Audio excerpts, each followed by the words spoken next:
Welcome to the Cedar Valley News Podcast, where the voices of a small town meet the headlines shaping our world from the front porches and fields of Cedar Valley. We bring you reflections, stories, and questions that matter, connecting real lives to real events for faith and community.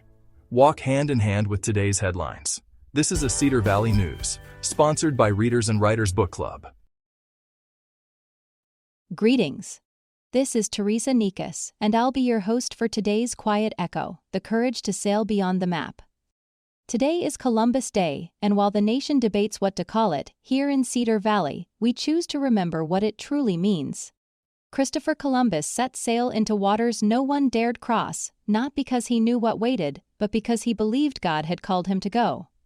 He wrote that his work was wrought by the hand of the Almighty.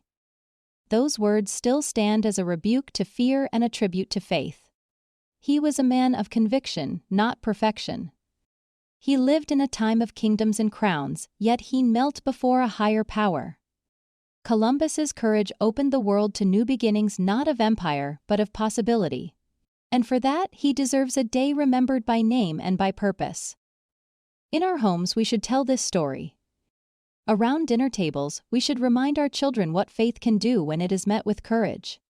In our churches, we should give thanks for the spirit that still moves men and women to chart new courses in life, in faith, in service. Columbus's voyage wasn't only across the sea. It was across doubt, across limitation, across every voice that said it couldn't be done. And when he reached the other side, he changed the course of history not because he was perfect, but because he was willing. This is Teresa Nikas, editor of the Cedar Valley News, reminding you that courage begins when the anchor lifts.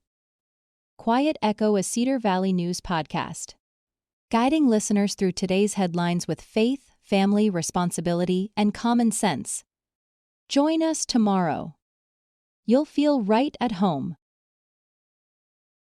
You've been listening to the Cedar Valley News Podcast, where small-town voices meet the headlines shaping our world.